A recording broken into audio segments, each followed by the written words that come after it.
देखिए, सबसे पहले स्टार्ट तो हम लोग कर रहे हैं, लेकिन उससे पहले भी आपको एक चीज़ को समझना पड़ेगा सर्वप्रथम कि ये जो वीडियो हो रहा है, ये वीडियो सेल की चैप्टर का है। ठीक है, पेट्रोलॉजी का। तो सेल की जो है समझाने से पहले इसका जितनी भी हम लोग आगे बढ़ते चलेंगे तो इसका पार्ट 1/2 करके ऐसे कर करके हम लोग वीडियो लाएंगे। पार्ट 1, 2, 3, 4 ऐसे करके वीडियो ला पाएंगे एक साथ। सभी का एक्सप्लेनेशन बहुत लंबा वीडियो बन जाएगा, बिकॉज ये चैप्टर इतना लंबा है और इससे इतना सारा क्वेश्चन पूछता है कि सभी चीज़ों के बारे में एक बार बोलना इम्पॉसिबल हो जाएगा। ठीक है, तो बहुत कम प्रश्न है लेकिन बहुत लंबा लंबा आंसर है। और तो ये पूछेगा हमेशा आपको मतलब 5 नंबर वाले में। ठीक है, हमेशा से 3 नंबर वाले का यहाँ पे मैंने कोई कलेक्शन नहीं किया। लास्ट में बीच में थोड़ा सा है, वीडियो को लास्ट तक बने रहना। हिंदी मीडियम इंग्लिश मीडियम दोनों है। चलिए स्टार्ट करते हैं। इसमें आपको दिख रहा होगा सबसे नंबर 1 में सेल की परिभाषा आपको देना है। ये परिभाषा केवल नहीं देना है, ये जो क्वेश्चन है इसको मैंने लिखा है बहुत ही कम वर्डों में, बट इसमें हम बोलेंगे बहुत ज़्यादा। ध्यान से समझिएगा, एक्सप्लेनेशन भी साथ साथ। सेल्की को सेल विज्ञान अर्थात चट्टानों का विज्ञान कहा जाता है। कोई डाउट नहीं बचा होगा, हमको पता है चट्टानों के विज्ञान को ही सेल बोलते हैं। पहली कॉन्सेप्ट है, सेल को ही चट्टान कहते हैं, चट्टानों को स्टोन भी कहते हैं, उन्हीं को रॉक्स भी कहते हैं। ओके, यह अंग्रेजी शब्द पेट्रोलॉजी का हिंदी में रूपांतरण है। मतलब जो पेट्रोलॉजी होता है उसी का हिंदी में हम लोग सेल की या सेल विज्ञान कहते हैं। ओके, या चट्टानों का विज्ञान कहते हैं, जो ग्रीक भाषा के पेट्रा प्लस लोजोस से बना हुआ है। देखिएगा, ग्रीक भाषा में कभी भी साइंस का जो होता है उसका लोजोस ही बोलते हैं। लोजोस, पेट्रो मतलब होता है चट्टान, पेट्रा मतलब चट्टान, और लोजोस मीन्स क्या होता है लोजोस मीन्स हो जाता है आपका साइंस होता है। ठीक है, तो चट्टानों का साइंस को हम लोग ये बोल देते हैं। इसको आप लिखते चलना, क्या दिक्कत है इसमें लिखने में? कोई दिक्कत नहीं होनी चाहिए। लिखिए अगला। इसके अंतर्गत हम लोग चट्टानों की अवस्था पढ़ते हैं, संरचना, गठन, संगठन, उत्पत्ति एवं विकास का अध्ययन करते हैं। समझ में आ गया कि मतलब कौन सा चट्टान किस अवस्था में है, उसकी जो है संरचना किस प्रकार से हुई, संगठन क्या है, किस प्रकार से गठित किया गया है, उत्पत्ति किस प्रकार से हुआ, उत्पत्ति हुआ तो उसके एक दूसरे चट्टानों से संबंध क्या है, वो उसका विकास किस प्रकार से हुआ, ये सब चीज़ों का अध्ययन करते हैं। इसके साथ ही हम लोग एक चट्टानों का दूसरे चट्टानों के साथ संबंध का भी स्टडी करते हैं। ओके, बढ़ते हैं नेक्स्ट। आप देख पाइएगा यहाँ पे कि लिखने का जो मैंने बोला था स्टार्टिंग वीडियो में कि मतलब कि तरीका क्या होता है, तो इसमें आपको मिल रहा होगा कि हर एक स्टेप को एक एक पारा में लिखा हुआ है। मतलब ऐसा नहीं कि भेड़िया दसान एक ही चीज़ में लिख दिया हुआ है पूरा चीज़ों को। ठीक है, ऐसे। हालांकि चट्टानों का अध्ययन किसी सेल खंड के नमूने के संरचनात्मक, संगठनात्मक एवं खनिजिकी से शुरू होता है। ध्यान दीजिएगा, कभी भी सेल को पढ़ना है तो बड़े से चट्टान को हम लोग स्टडी नहीं करते हैं। चट्टान के छोटा सा टुकड़ा भी रहेगा तो उसी से हम लोग चेक कर लेते हैं कि ये पूरी जो चट्टान होगी, इस चट्टान की स्ट्रक्चर क्या हो सकती है। ओके, इसी प्रकार अनेक खनिजें मिलकर सेल का निर्माण करते हैं। अब हम कह सकते हैं ना, और ये कॉन्सेप्ट भी है, मैं कई बार थ्योरिकल वीडियो में भी दिया हूँ कि देखिए बहुत सारे तत्व मिलकर, ध्यान दीजिएगा क्या मैं बोल रहा हूँ, बहुत सारे तत्व मिलकर खनिज बनाते हैं, लेकिन बहुत सारे खनिजों का मिश्रण सेलों का निर्माण करते हैं। ओके, कुछ खनिज मैग्मा तथा लावा से भी निर्मित होते हैं। कुछ सेल मैग्मा लावा से नहीं, कुछ खनिज, क्योंकि खनिजों के मिश्रण से ही सेल बने हुए हैं। इसी तरह सेलों की उत्पत्ति एवं विकास के अध्ययन को हम लोग सेल जनन कहते हैं। इसको इंग्लिश में पेट्रोजेनेसिस कहते हैं। ओके, अभी इंग्लिश का नोट्स अभी मिल जाएगा आपको नीचे, कोई दिक्कत नहीं है। बढ़ते हैं आगे। इसी में देखिएगा थोड़ा सा एक और हो जाता है कि सेल्की के अध्ययन के 2 भाग हो जाते हैं। पहले को बोलते हैं सेल वर्णना। क्या बोलते हैं? सेल वर्णना। और सेकंड को बोलते हैं सेल जनन। चट्टानों के अध्ययन के लिए दोनों आवश्यक है, किंतु सेल जनन से पूर्व हमें सेल वर्णना आवश्यक है, बिकॉज सेल का जन्म होने से पहले हमको ये इसी चीज़ के बारे में पढ़ना पड़ेगा, सेल होता क्या है, उन सभी चीज़ों के बारे में पढ़ेंगे। जहाँ सेल वर्णना मीन्स होता है कि चट्टानों का क्रमिक वर्णन, कि किस क्रम से इसका निर्माण होता है, किस प्रकार से क्या होता है, सब कुछ पढ़ना होता है। इसी में आगे थोड़ा सा आपको दिख रहा होगा यहाँ पे कि सेल की अध्ययन वैज्ञानिक तरीके से थोड़ा मुश्किल हो जाता है, लेकिन बढ़ती हुई तकनीक, जो टेक्निक है आज के समय में, बढ़ती हुई तकनीक के कारण अब यह सरल हो गया है। मतलब अब हम लोग ना लैब में भी कुछ कुछ खनिजों को मिलाकर, मतलब जैसे स्लेट बनाना, ये सारी चीज़ें आजकल तो फैक्ट्रियों में भी होने लगी है। जैसे स्लेट बनाना, जो बच्चों को पढ़ने के लिए जो स्लेट आता है ना, वो भी एक प्रकार का पत्थर का ही होता है, बट अभी वो बहुत कम चल रहा है, लेकिन तकनीक की वजह से ही वो भी मतलब संभव हो पाया है। आगे प्रश्न 5 मार्क्स का ये भी है, वो भी 5 मार्क्स का ही था। चट्टानों का वर्गीकरण किन किन आधारों पर किया जाता है, पहला क्वेश्चन, और उसी को समझाना भी है। 5 नंबर में आपको समझा देना है। और अथवा सब कैसे पूछेगा, सब कुछ है इसमें। चट्टान शब्द से आपका क्या अभिप्राय है, उनके वर्गीकरण के आधारों को स्पष्ट कीजिए। ठीक है, और बहुत, हाँ देखिए यहाँ तक ही आपका क्वेश्चन है। पेन जो मैंने लिखा था तो कलर्ड पेन से लिखा हुआ है, तो जो यहाँ पे स्कैन करने के बाद थोड़ा सा चेंजेज आ गया है। अब देखिए यहाँ पे उत्तर लिखा हुआ है सीधा। ठीक है, भूपरपट्टी का निर्माण विभिन्न प्रकार के सेलों से तो हुआ है। कॉन्सेप्ट ऐसा मत समझिएगा कि क्वेश्चन नंबर 1 से मतलब कि कुछ रिलेट कर रहा है ये वाला, ऐसा कुछ नहीं समझना है। दोनों का मीनिंग अपने अपने जगह पे सही है।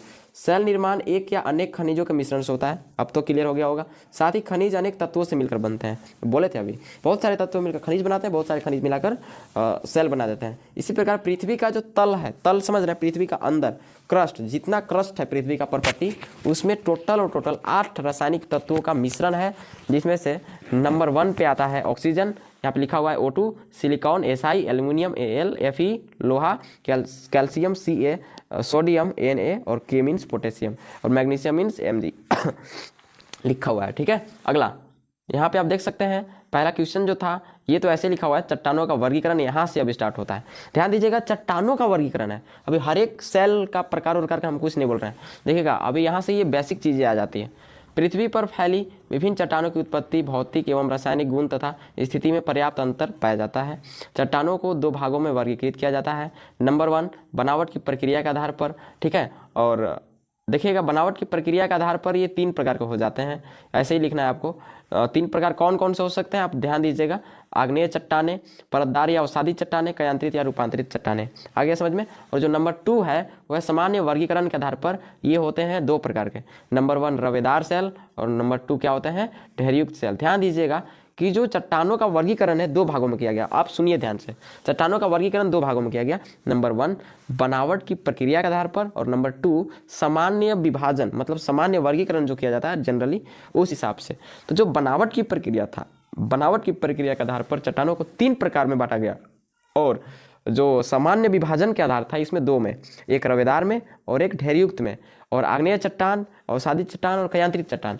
इसमें हम कोना पर एक कॉर्नर में लिखे हुए हैं, आप इनके बारे में लिख भी सकते हैं, मीन्स कि 5 नंबर के मतलब 5 नंबर के क्वेश्चन दिया हुआ है, बट आप इनके बारे में एक्सप्लेन करना चाहते हैं तो आप लिख सकते हैं, मीन्स कि आग्नेय सेल, अवसादी सेल, कयांत्रित सेल के बारे में आप लिख सकते हैं थोड़ा थोड़ा। ये चीज़ों को मैंने दिया है और थोड़ा लंबा खींचने के लिए, हालांकि हमको वीडियोज़ में बताना था इसलिए हमने उतना लंबा नहीं खींचा। और यहाँ देख सकते हैं साइड में रवेदार सेल और ढेरयुक्त सेल भी है, इसके बारे में हम ऐसे ही आपको एक्सप्लेन कर देते हैं। देखिए जो रवेदार सेल होते हैं इसको इंग्लिश में क्रिस्टलाइन रॉक्स कहते हैं। इसका मतलब ये हुआ कि कोई ऐसा चट्टान या कोई ऐसा सेल जिसमें छोटे छोटे क्रिस्टलों की जो संरचना होती है वो हमें पता चले, तो उस हिसाब से हम लोग उसको रवेदार सेल बोलते हैं। या छोटे छोटे टुकड़े हों, रवेदार सेल उसे बोलेंगे कि वे सेल जिनके छोटे छोटे टुकड़े हों उन्हें हम लोग रवेदार सेल बोल देंगे। Concept clear. नेक्स्ट है ढेरयुक्त सेल, जब बहुत सारे रवेदार सेल एक ही जगह पे ढेर लगा कर हैं तो उसे हम लोग ढेरयुक्त सेल भी बोल सकते हैं।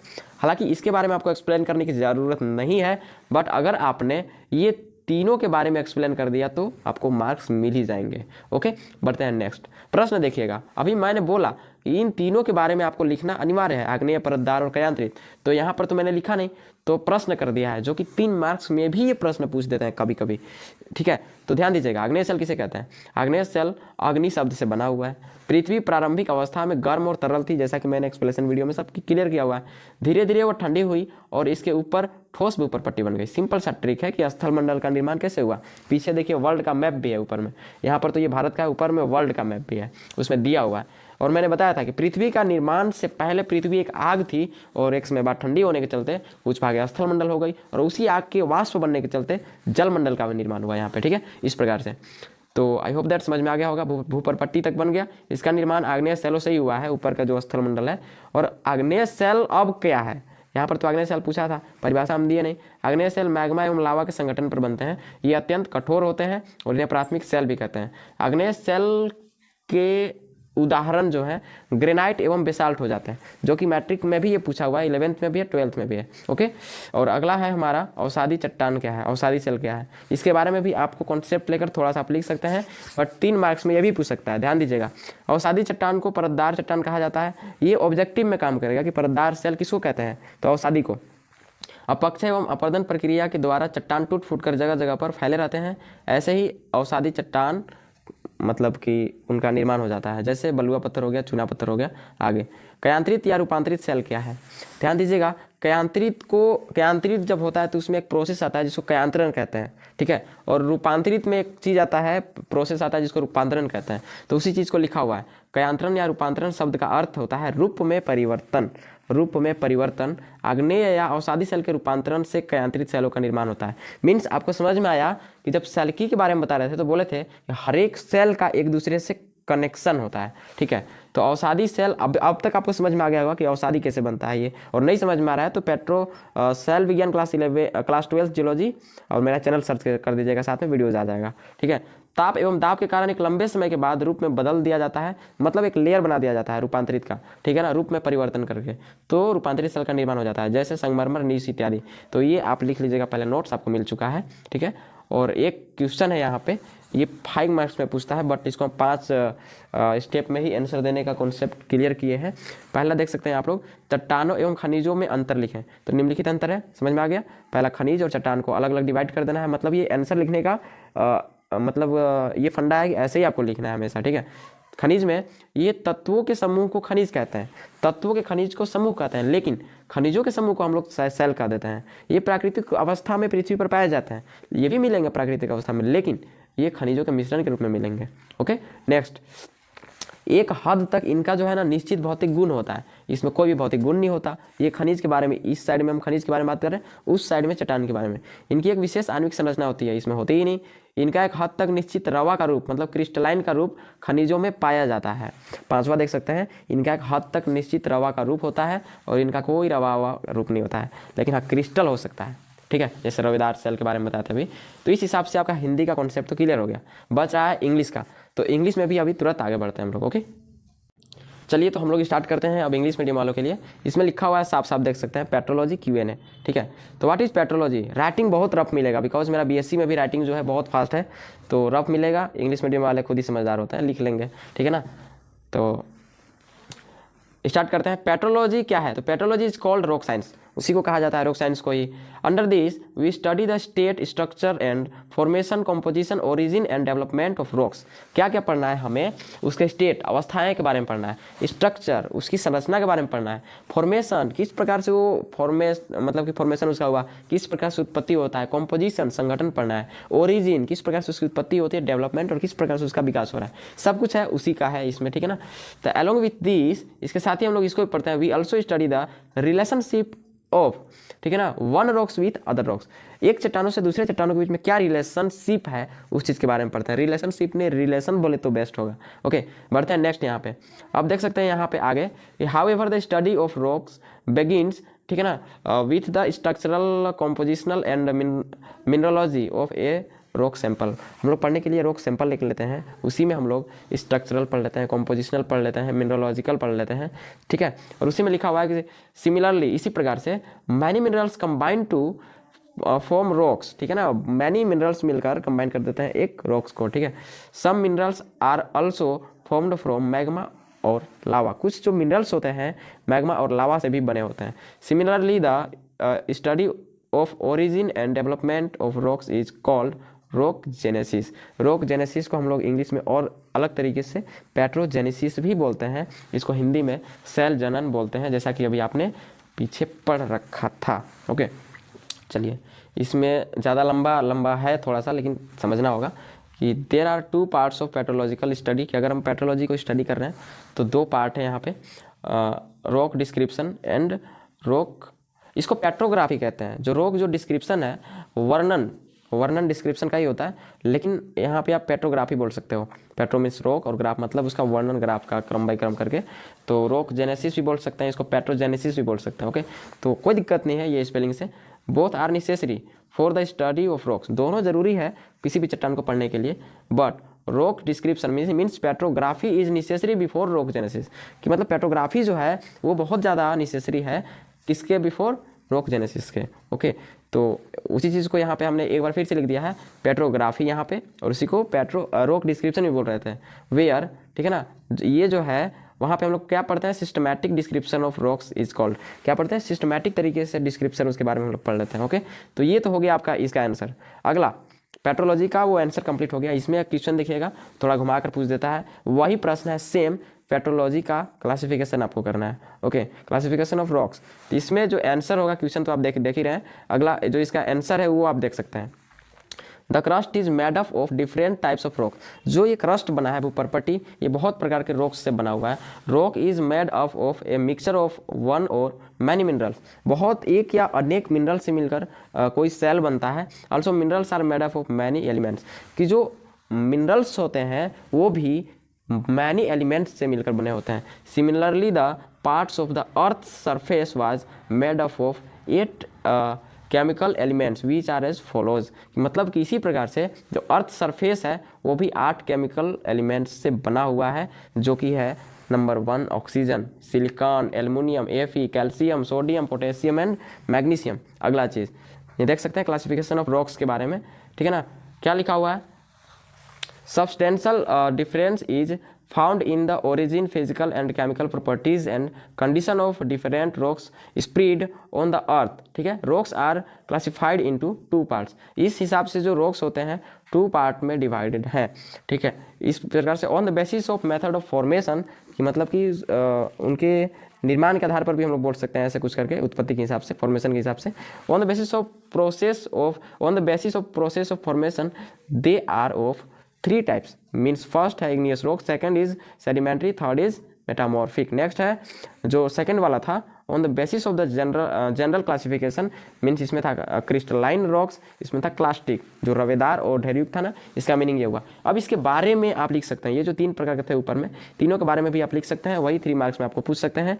तो यहाँ पे लिखा हुआ है what is igneous rocks, very rough writing, okay. Next, the rock formed on the composition and magma and lava are called igneous rocks, कि जो लावा और मैग्मा के संगठन पर जो निर्मित होते हैं उन सेलों को हम लोग क्या बोल देते हैं, इग्नियस रॉक्स बोल देते हैं। The earth was initially hot and liquid, प्रारंभिक अवस्था से हॉट एंड लिक्विड फॉर्म में हमारी अर्थ थी, ठीक है ना। ग्रेजुअली इट कोल्डेड डाउन ए, ठीक है ना, solid earth crust was formed over it. क्या हो गया कि धीरे धीरे ठंडा होते होते, ठीक है ना, क्या हो गया कि ठंडा होते चला और सॉलिड रूपों में जो स्थलमंडल का लिथोस्फीयर का निर्माण था वो हो गया।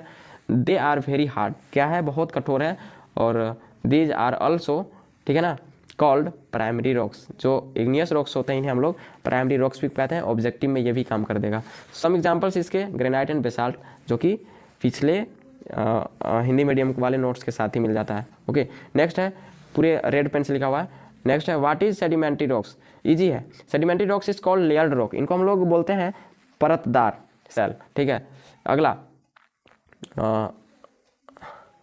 Through the process of weathering and erosion the rocks are spread from place to place by breaking, टूट टूट कर इधर से उधर पड़ा रहेगा तो उसको हम लोग ये बोल देते हैं।